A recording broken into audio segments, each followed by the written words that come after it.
भारी हैं, वो तो किलो में डीलिंग कर लेंगे, उतना बड़ा बड़ा काम होता है, लेकिन हमारे लिए ज़्यादा है।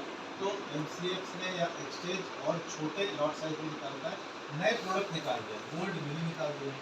गोल्ड मिनी का जो लॉट साइज है वो 10 ग्राम है, 10 ग्राम के आप लॉट्स में खरीद सकते हैं। अब 10 ग्राम 60,000 का, मान लीजिए 10% मार्जिन है, तो 6,000 दे के आप उसमें एंट्री। तो इस तरह से आप मान के चलिए अगर आपके पास 8-10 हज़ार रुपये भी है, ठीक है, and initially don't go for heavy agri commodities और फ्लक्चुएशन ज़्यादा हो सकते हैं। Best is you go for heavy metals, वहाँ फ्लक्चुएशन कम होते हैं। तो आपको प्रैक्टिस करने के लिए कुछ खरीदा class, there will be a link that will be share, उस लिंक पे आप जाके फीडबैक करेंगे, उस लिंक पे आप अपना ईमेल आईडी, नाम, कॉलेज का नाम एंटर करेंगे और आपको एक हफ्ते के अंदर एक सर्टिफिकेट मिलेगा of course completion of commodity.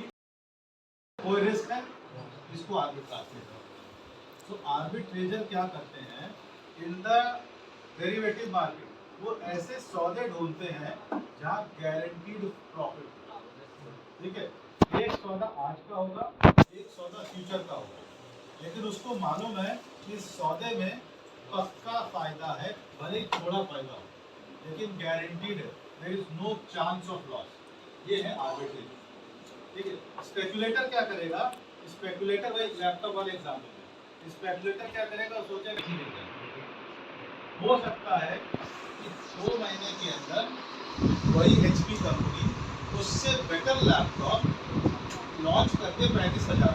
अब ये स्पेकुलेटर गए क्योंकि इनके पास 10 पीस रखे 40,000 के। सो इन्होंने ये सोचा था कि I can sell it at a higher price, but तब तक मार्केट बिगड़ गई। तो speculator take risk and make money. वो रिस्क फायदा भी दे सकता है, नुकसान भी दे सकता है। आर्बिट्रेजर को कभी नुकसान नहीं होगा। अब आते हैं हेजर। हेजर का बेस्ट एग्जाम्पल मुझे लगता है जो आपने रेलवे रिजर्वेशन टिकट बुक किया है। एक्चुअली में आप अपना रिस्क मैनेज करना चाहते थे, आपको ना तो अपनी बर्थ बेचनी थी, ना आपको कोई और मतलब। The only purpose was you want to save your protect your risk. That was header. तो ये 3 इंटेंशन के ट्रेडर्स होते हैं। किसी के माथे पे नहीं लिखा हुआ कि आर्बिट्रेजर, पर उसकी सोच वैसी हो, ऐसा ना मेरा लॉस हो गया, so I just want to save my loss. तो ये 3 कैटेगरी है। आप कैसे ट्रेडिंग स्टार्ट कर सकते हैं। पहली चीज़, जैसे आपका अगर कोई, तो आप थोड़े पैसे एक्स्ट्रा भी दे सकते हैं, तो यू पे अ प्रीमियम। लेकिन अगर आपको इंफीरियर क्वालिटी मिल रहा है then you also ask a discount, तो ये प्रीमियम डिस्काउंट करके एडजस्ट हो जाएगा। पर ज़रूरी नहीं कि वही ट्रक हमको अवेलेबल हो, ट्रक बदल सकता है, लेकिन आपको जो प्राइस पे किया था जिस क्वालिटी के लिए, उस क्वालिटी के हिसाब से आपको आपका प्रोडक्ट मिलेगा। पूरा मैकेनिज्म ये लोग फंक्शन करते हैं। This is how the community exchange has evolve. तो आज हम जिस रूप में देख रहे हैं ये बहुत ही अच्छा सोफिस्टिकेटेड रूप है, जहाँ स्टॉक जो सेबी है, सिक्योरिटीज एक्सचेंज होने के लिए, सेबी इज द गवर्निंग और regulatory body for commodity market as of today, ministry of finance के तहत आता है। लेकिन शुरुआत में आज 15 साल पहले जब हमारा देश और 60-65 साल पहले, तब ये food and civil supply department में, लेकिन बालों का है। जो विग बनाने वाले हैं वो अच्छे बाल खरीदते हैं ताकि उससे विग बनाई जा सके नेचुरल बालों से। तो आपको बाल का रेट तो मिल सकता है, क्यों, there is a market for that, पर आपको नाखून का रेट नहीं मिलेगा क्योंकि अभी नाखून का मार्केट मिला नहीं, ठीक है। So a good market is where there are lots of buyers and sellers. जितने ज़्यादा बायर सेलर होंगे उतने अच्छे सौदे वहाँ लग सकते हैं, उतना कम मोनोपोली होगा, okay. So this is why market is required. अच्छा, अब आते हैं, चलिए देख, बढ़िया सा क्वेश्चन ही कर लीजिए। So which of the given factors affect the prices of agri commodities. Weather condition, good. Besides price risk, which are the risks that exist in spot, physical and cash market. Spot market वो जो आपने अभी अनाज का ढेर देखा था, that is spot market, उसी को physical market भी कहते हैं, उसी को cash market भी कहते हैं, ठीक है। तो ये सारी समस्याएं उस physical market में इसको ग्रो कर सकते हैं। क्यों कर सकती है? बिकॉज किसी कंपनी में एक पूरा इंफ्रास्ट्रक्चर होता है। वो 65,000 क्यों इतना ग्रो कर दिया?